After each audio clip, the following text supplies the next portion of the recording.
What does it take for a tech startup to successfully go international and scale globally? Well, today I'm joined by Dr. Shan Nair. He's the president of a company called Nucleus. And together we're going to explore this pivotal question. So with a background as unique as his, from transitioning from nuclear physics to Oxford to founding a groundbreaking international business consulting firm that has helped startups like Tesla Motors and FaceTime navigate the complexities of global expansion, I think we're in for an enlightening conversation today. Some pretty big names in there.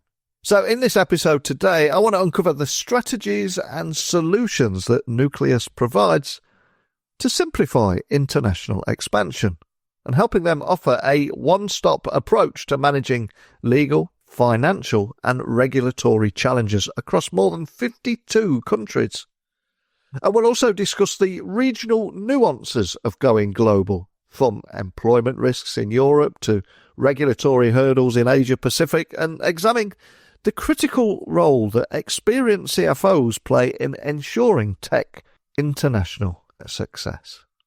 So, how can tech startups better prepare for the risks and the rewards of scaling internationally? And what trends will shape the future of global business strategies? Let's find out by getting today's guests on. So a massive warm welcome to the show. Can you tell everyone listening a little about who you are and what you do? I'm Shan Nair, and I do one thing and one thing alone. I help US companies set up foreign operations and then help them run them, taking into account all the local country regulations. That's basically what I do. It's as simple as that. And before you came on the podcast, I was doing a little research on you and your work, and I quickly learned that you've got an extensive background in nuclear physics and a transition into international business consulting. So I've got to ask, can you tell me a little bit more about that origin story and ultimately how that scientific training influenced your approach to helping tech startups and businesses go global? Because I feel like there's a bit of a story there. Yes. There is actually. There are two careers, and I have to blame Mrs. Thatcher for it. I worked in the civil nuclear industry, which the government at that time wanted to privatize, and I led the team that dealt with the decommissioning costs that had to go into the accounting to establish whether or not it was possible to float the larger of the two power generating companies that the government had carved out at the time, whether or not it could include nuclear power. And it was a lot of it was my work that showed, and my team's work, that showed that it was possible to float that company, which was then called National Power, if nuclear assets were contained within that company. So the result was the government hived off the nuclear assets into a state-owned company and then floated National Power. But really the killer were the decommissioning costs, because a lot of the nuclear power stations in the UK are the old Magnox stations that were reaching the end of their life. And so there wasn't that much revenue going to be generated from these stations. And there was going to be like 200 years of decommissioning costs. So it was a huge burden on that power generating business, and they had to remove it to be able to float it. So really, I became, in order to calculate these provisions, you have to understand nuclear technology and the decommissioning process, but you also have to understand accounting, because you're basically doing discounted cash flows over 200 years. So really, accounting is not that difficult for a nuclear physicist. It's add, multiply, subtract, and divide. There aren't any couple differential equations or anything difficult like that. So, and once you understand the concept, what is an accrual, what is, you get to grips with accounting very quickly. So that's when I worked with, in those days, a big five firm of accountants that was advising the government on how to float this company. And I realized that really I didn't have much of a future in nuclear because it failed to float. So the government is forced to keep it. The government isn't going to put money into nuclear at that time to grow it. These new smaller nuclear plants these days that are being touted around quite a lot and might well be the future was not there at that time. So I decided I would completely change my career and become an accountant. And when I became an accountant, I thought, well, what's special about my accounting? And what was special was the ability to bring foreign companies in, which nobody was doing at the time. And that's how we built the business up between my wife and myself, from 2 people to 900 people that we ultimately sold in 2013. And it's Wow. that brought me to America too, because a lot of my clients were American headquartered companies.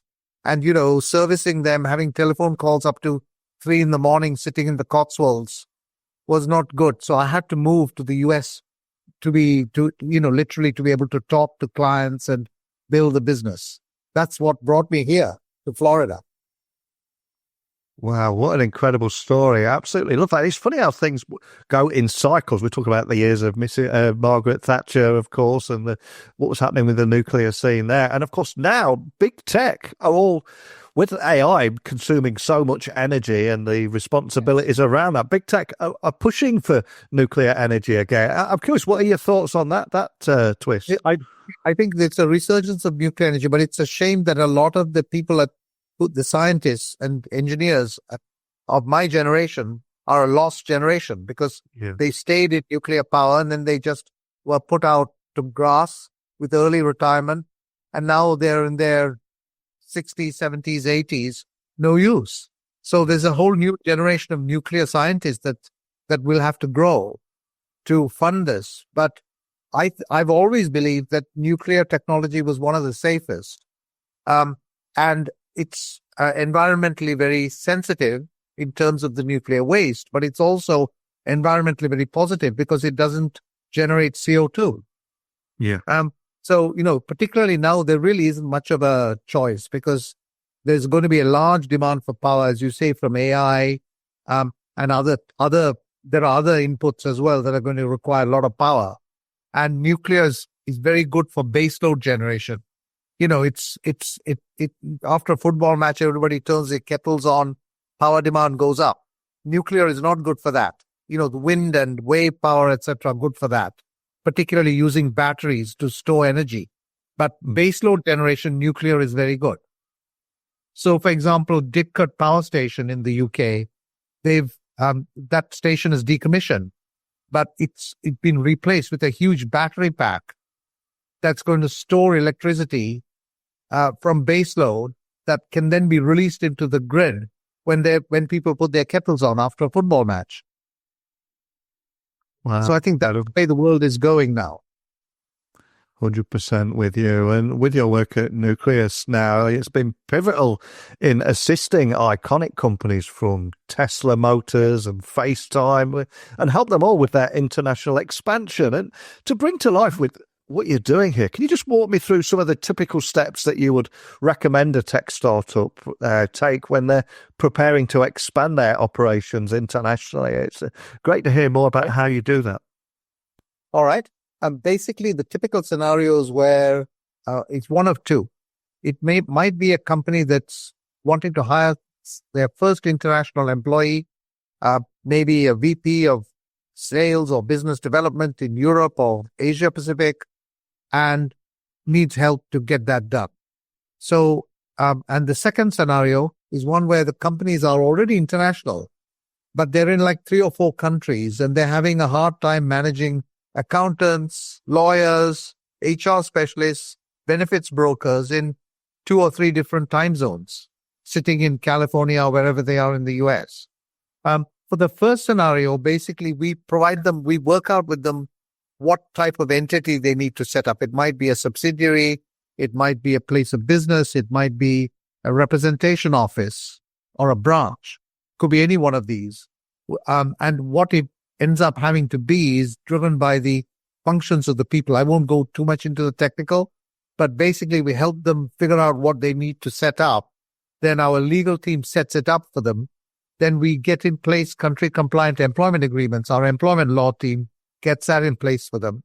And then we basically provide them with outsourced support, running the payrolls, paying the bills, and then carrying out all the local compliance. Usually in Europe, the first compliance is VAT. I have a joke that VAT stands for vampires attack traders. But, that is the first compliance that happens in Europe. And then, of course, you have corporation tax payments on account. You've got all the monthly payroll filings, and then you have the year-end stuff, the local gap accounts that if you're in the UK, for example, you have to prepare and file at Companies House. You've got the payroll returns that people need to be able to file their own personal tax returns. And you have the payroll returns to HMRC in the case of UK.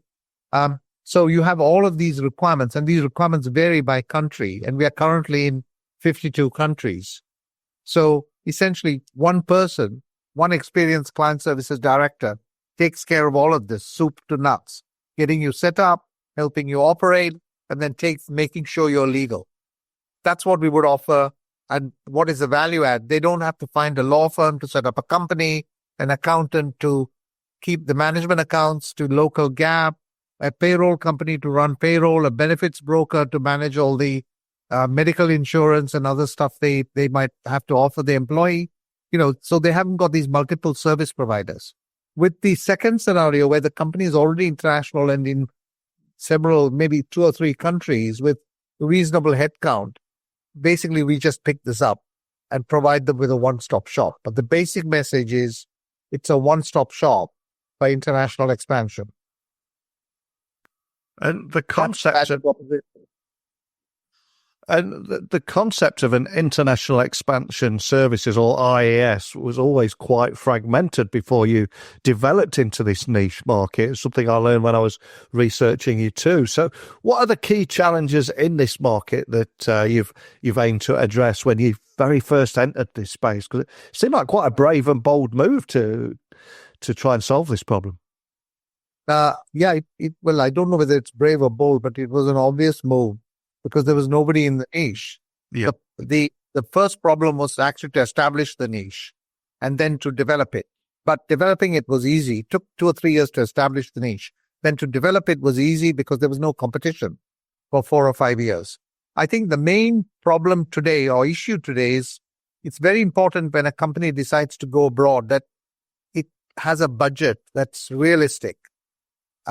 You can today, for example, hire an engineer in Poland or India or somewhere or using a PEO, but there are implications because you can acquire a taxable presence in that country, and that taxable presence may not come and bite you until you actually sell your business. When you've made quite a lot of money, you sold the business, and now suddenly you get a tax bill for IP produced in that country. The profit made on that IP or the gain made on that element of IP would end up being taxed in that country. So, you can do things the cheap way and quick way, and it may work in the first 2-3 years or first few years, but then you can be bitten. Somebody can come and bite you in the backside at a point in time when you're not expecting it. So what we want to do is to set the client up properly right from the word go, and that requires a certain budget. So I think it's very important when companies go abroad that they decide whether they're going to do it on a shoestring and take the risk, or whether they're going to balance risk and reward, not go the professor of accounting extremely expensive way of being 100% bulletproof, but being reasonably safe in terms of how you're set up with an infrastructure that costs a reasonable amount to maintain. So you have to be in between. And one of the things that makes Nucleus stand out for me is this unique one-stop multidisciplinary approach to international expansion. But to help anybody listening, maybe compare and contrast with the old way of doing things. How does having a single point of contact for all international operations, how does that benefit your clients compared to, let's say, the traditional model of dealing with multiple consultants across different disciplines and indeed geographies? Yeah, I'll give you an example of where things can actually go wrong. If you have multiple consultants and nobody has the big picture and you haven't got the expertise internationally to understand the risks from the big picture. So we had a client that used a Big Four firm to produce a US-France intercompany agreement. And the US-France intercompany agreement said that France was a cost center. So France was purely a cost center, wasn't generating revenue because all the contracts from the French sales activities were being booked in the US. A customer needed some equipment shipped in a tearing hurry. This was telecoms equipment. The equipment was shipped from San Jose, California to Paris, and it got stuck in customs. We received an urgent email followed by a telephone call saying, we've got $2 million worth of goods stuck in the douane. We don't know why it's stuck in the douane. They don't speak English when we call them. And our customer is screaming for the equipment. Can you help release this? So when we had a look, we realized that the intercompany agreement had France as a cost center. So France cannot import equipment and sell equipment. It can only, so, we had to redo the intercompany agreement to allow the French company to import equipment and recognize revenue. And then when we presented, that was done in a tearing hurry over 4 days, including a weekend. And then when we produced it to the douane, got the US to sign it and everything, produced it to the douane, they said, okay, fine, released. But here's a charge for storage. Yeah. So that's the kind of thing, you have one company doing an intercompany agreement and the shipping department shipping the goods, not understanding the implication. And that's precisely the kind of problem that our one-stop model stops, because there's that one client service director who's got the full perspective and knows when you're going to do something, what the implications of it are, and either yell, stop, we have to do something here, or say, go ahead. And you've also received numerous accolades for your contributions to businesses across the US, the UK, and India, and beyond. So from your perspective, how do the challenges of international expansion differ across these regions? Are there any different challenges? Is it largely the same? What do you see here? No, I think it's not the same. I think in Europe and parts of Latin America, the main risk is getting your employment contracts wrong. The risks out of employment, because let's face it, if you're operating in Europe with say 40 people for 5 years, somebody somewhere is going to some employee somewhere is going to sue you. So you better make sure that your employment agreements are reserved for you all the rights that you could have as an employer that you would lose if you didn't reserve them. Like, for example, using the British example, the right to put somebody on garden leave. If you don't reserve it, you lose it. So you want to make sure that you have robust employment agreements in place. That's a major risk, I would say, in the European region and also in Latin America, particularly in Brazil, Argentina, and Chile. Less so in Mexico. The main risks in Asia Pacific are much more diffuse. There isn't employment laws, employment risks are pretty low, particularly in places like Singapore and Hong Kong, where the traditional culture is that you just don't sue your employer. You just resign, but you don't sue your employer. I think the risks there are more regulatory risks, particularly, for example, in the People's Republic of China, they change regulations virtually every year. And if you're not on top of it, you can get penalties on non-compliance. So they're more diffuse. In the case of India is actually it's odd because the employment laws for white-collar workers compared to blue-collar workers are very different. For blue-collar workers, it's almost your employment for life. But white-collar workers, it's as close to employment at will, which we have here in the US, as you can get to. Because you can basically have a contract that says we can get rid of you in a week's notice and you can get rid of us in a week's notice. And that's okay with white-collar workers. So I think the employment risks are the highest in Europe. Regulatory risks are the highest in Asia Pacific and South Asia, particularly India, which has got a lot of regulation and red tape, despite things being online. And as we said at the very beginning of the conversation today, you're someone that's worked with startups that have gone on to become huge household names. So on behalf of any startup founder that might be listening anywhere in the world, What common traits do you see in companies that successfully manage international growth versus those that maybe don't make it? Any particular traits that you notice here? I think, yes, the CFO is usually an experienced person who's actually fallen into holes in his earlier career and understands the risks and rewards of international expansion. So he already knows that he needs expert help, and that setting up in Frankfurt is not the same as setting up in Dallas. Mm.